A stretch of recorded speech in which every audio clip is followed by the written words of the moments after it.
రాష్ట్రంలో విచ్చలు విడిగా కరప్షన్ జరుగుతూ ఉంది, కళ్ళ ఎదుటే కనిపిస్తూ ఉంది. కానీ ఇంత కళ్ళ ఎదుట ఇవన్నీ కూడా కనిపిస్తూ ఉన్నా కూడా ఎవ్వరూ కూడా మాట్లాడకూడదు. విచ్చలవిడిగా భూములు శనిక్కాయలకు బెల్లాలకు అమ్మేస్తారు.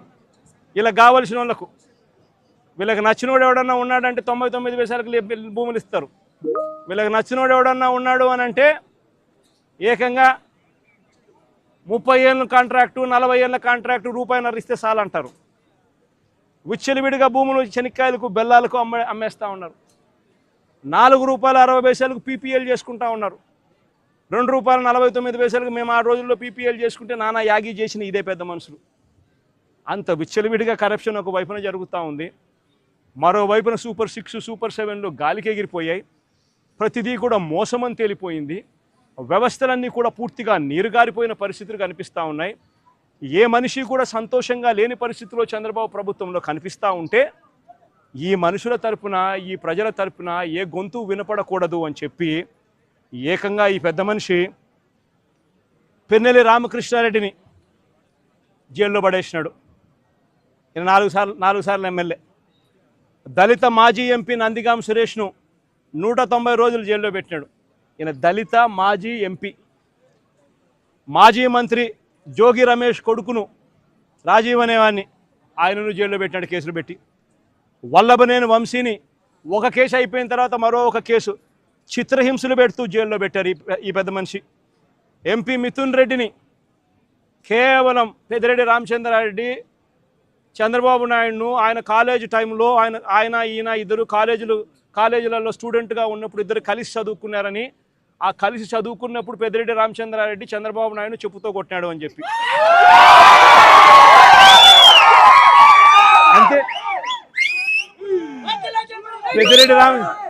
పెద్దిరెడ్డి రామచంద్రారెడ్డి చిన్నప్పుడు చేసిన ఆ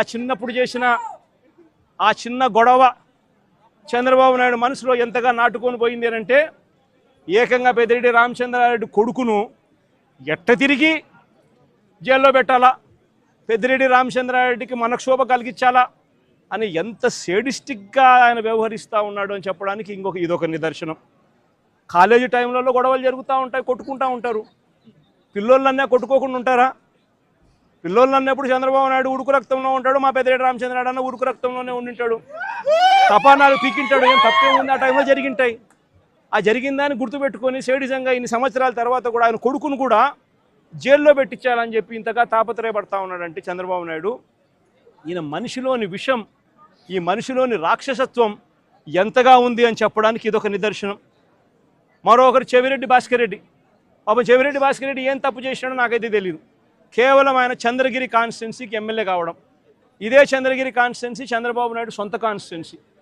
ఇదే చంద్రబాబు నాయుడు సొంత కాన్స్టిట్యున్సీ చంద్రగిరిలో 1983లో 1978లో ఆయన కాంగ్రెస్ పార్టీలో మంత్రిగా ఉండి పోటీ చేసి 17,000తో ఓడిపోయినాడు చంద్రగిరి కాన్స్టిట్యున్సీలో 1983లో. ఆ తర్వాత ఆయన ఓడిపోయి మళ్ళీ వాళ్ళ మామను కాళ్ళు పట్టుకొని గడ్డం పట్టుకొని మళ్ళీ 1989లో తెలుగుదేశం పార్టీలో చేరి అక్కడ రాజ్యమేలి కుప్పం అనే నియోజకవర్గాన్ని, బీసీలు అధికంగా ఉన్న కుప్పం అనే నియోజకవర్గంలోకి వెళ్ళి పోటీ చేస్తూ ఉన్నాడు.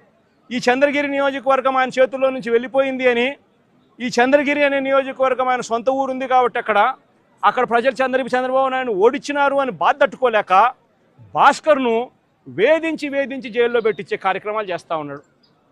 చివరికి భాస్కర్ ఒకడే కాదంట, భాస్కర్ కొడుకు మొన్న కంటెస్ట్ చేసినాడు. పాపం లండన్ నుంచి వచ్చినాడు పాపం ఆ పిల్లోడు కూడా మొన్న కంటెస్ట్ చేసినాడు. ఆ పిల్లోని కూడా కేసులో పెట్టినారు.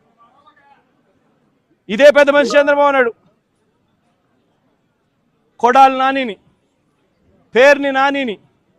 పేర్ని నాని భార్యను కూడా చివరికి అని కూడా చూడకుండా ఆమెను కూడా కేసులో పెట్టాలని చిత్రహింసలే. అనిల్ కుమార్ యాదవ్ ఇక్కడ జిల్లాలో మీ అందరికీ పరిచయస్తుడైన బీసీ నాయకుడు, మంత్రిగా ఎదిగిన వ్యక్తి, యువకుడు, ఇలాంటి వ్యక్తిని కూడా దొంగ కేసుల్లో ఇరికించాలని చెప్పి ఏకంగా ప్రయత్నం చేస్తే ఆ కేసులో ఆ విట్నెస్ వెళ్ళి జడ్జి ముందర పోలీసులు నన్ను 3rd డిగ్రీ ఉపయోగించి నన్ను దొంగ స్టేట్మెంట్ తీసుకునే ప్రయత్నం చేశారు అని చెప్పి ఏకంగా మెజిస్ట్రేట్ ముందర చెప్పినాడు అని అంటే ఎంతటి దారుణంగా వీళ్ళు పోలీసులను ఉపయోగిస్తున్నారని చెప్పడానికి ఇదొక నిదర్శన. జోగి రమేష్ మరో బీసీ నాయకుడు, సజ్జల రామకృష్ణారెడ్డి మా పార్టీలో మరో సీనియర్ నాయకుడు, ఆయన కొడుకును కూడా వదలడంలా, ఆయన కొడుకును కూడా భార్గవరెడ్డి అనే ఆపిల్లోని కూడా వేధించే కార్యక్రమే. వైవి సుబ్బారెడ్డి మరో మా పార్టీకి సంబంధించిన మరో సీనియర్ నాయకుడు, ఆయనను ఒక్కడే కాదు ఆయన కొడుకును కూడా మళ్ళీ తీసుకొచ్చే కార్యక్రమం. దేవినేని అవినాష్ విజయవాడకు సంబంధించి దేవినేని అవినాష్ మా జిల్లా కృష్ణా జిల్లా అధ్యక్షుడు, ఆయనను కూడా చిన్నపిల్లోడని కూడా చూడకుండా ఆయన మీద కూడా కేసులే. తలసిల రఘురాం, అంబటి రాంబాబు, అంబటి మురళి, విడుదల రజని, దళిత ఎమ్మెల్యే చంద్రశేఖర్, బూచేపల్లె శివప్రసాద్, ఉషశ్రీ చరణ్, తోపదుర్తి ప్రకాష్ రెడ్డి, మాజీ ఎంపీ గోరంట్ల మాధవ్, మేరుగ నాగార్జున్, దాడిశెట్టి రాజా, అబ్బాయి చౌదరి, సుధీర్, సత్తెనపల్లి మన తరఫున పోటీ చేయబోతా ఉన్న క్యాండిడేట్, లేళ్ల అప్పిరెడ్డి, గోపిరెడ్డి శ్రీనివాసరెడ్డి, సిదిరి అప్పలరాజు, మరో బీసీ మంత్రి ఉప్పాల రాము, మన ZP chairman Uppala Harika husband, Mondithoka Arun మన పార్టీకి సంబంధించిన ఎమ్మెల్సీ దళితుడు. ఈ నాయకులందరి మీద కూడా తప్పుడు కేసులే. మా ప్రతాప్ అన్న కూడా ఇక్కడే ఉన్నాడు. ప్రతాప్ అన్న కూడా మీద కూడా ఇంకో తప్పుడు కేసు. ఇవి కాక ఇతర నాయకుల మీద, ఇతర కార్యకర్తల మీద సోషల్ మీడియాలో చంద్రబాబు నాయుడు గారి ప్రభుత్వం చేస్తూ ఉన్న అన్యాయాలను ప్రశ్నిస్తూ ఉన్న వాళ్ళ మీద కొన్ని వేల సంఖ్యలో కేసులు పెడతా ఉన్నారు, హరాస్మెంట్ చేస్తూ ఉన్నారు. నేను అడుగుతా ఉన్నా చంద్రబాబు నాయుడు గారిని, అయ్యా చంద్రబాబు, నువ్వు చేసే ప్రతి పని కూడా ఒక తప్పుడు సాంప్రదాయానికి నువ్వు విత్తనం విత్తుతున్నావు. ఇదే విత్తనం రేపొద్దున వృక్షం అవుతుంది. నువ్వు ఏదైతే ఇత్తుతావో అదే పండుతుంది. రేపొద్దున ఎల్లకాలం నీ ప్రభుత్వమే ఉండదు. రేపొద్దున కన్ను మూసుకొని కన్ను తెరిచేసరికి మరో 3 సంవత్సరాలు అయిపోతుంది. 3 సంవత్సరాలు అయిపోతే ఆ తర్వాత వచ్చేది మా ప్రభుత్వం. మా ప్రభుత్వం వచ్చిన తర్వాత ఇదే చంద్రబాబు నాయుడు గారి అడుగులకు మడుగులెత్తిన ఈ పోలీస్ అధికారులకు ఎవరెవరైతే అన్యాయాలు చేశారో, ఎవరెవరైతే తప్పుడు పనులు చేశారో వాళ్ళందరిది కూడా లెక్క జమా తీస్తాం. వాళ్ళందరినీ కూడా చట్టం ముందర నిలబెడతాం. వాళ్ళందరినీ కూడా ఏదైతే మీరు విత్తనం విత్తారో అదే రేపొద్దున రెండింతలై మీకు తిరగబడితే మీ పరిస్థితి ఎలా ఉంటుందో మీ అందరికీ కూడా రేపొద్దున అర్థమయ్యేట్టుగా కూడా ఖచ్చితంగా రాబోయే రోజుల్లో జరుగుతుంది. ఇప్పటికైనా మేలుకో చంద్రబాబు అని చెప్తున్నా, ఇప్పటికైనా చంద్రబాబు తెలుసుకో అని చెప్తా ఉన్నా, ఇప్పటికైనా మీ నైజాన్ని, మీ వైఖరిని మార్చుకో అని చెప్తా ఉన్నా. అలా చెయ్యకపోతే మాత్రం రేపొద్దున జరిగే పరిణామాలకు మాత్రం ఖచ్చితంగా బాధ్యత మీరే వహించవలసి వస్తుంది చంద్రబాబు నాయుడు గారిని. ఆయనకు అడుగులకు మడుగులు ఎత్తే ఈ అవినీతి అధికారులను వీళ్ళందరినీ కూడా హెచ్చరిస్తూ ఉన్నా. అధికారులు కొంతమంది అనుకుంటా ఉండొచ్చు, మేము రిటైర్ అయిపోతామనో, లేకపోతే వీఆర్ఎస్ తీసుకొని పోతామనో, లేకపోతే ఇక్కడ నుంచి కనపడకుండా విదేశాలకు వెళ్ళిపోతామేమో అని చెప్పి అనుకుంటా ఉండొచ్చు. ప్రతి అధికారికి చెప్తా ఉన్నా, 7 సముద్రాలు అవుతాయి.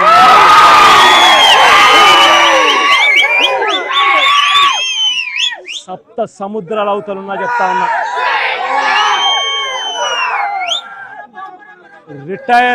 రిటైర్ అయి ఉన్నా కూడా చెప్తా ఉన్నా. విఆర్ఎస్ తీసుకొని ఉన్నా కూడా చెప్తా ఉన్నా.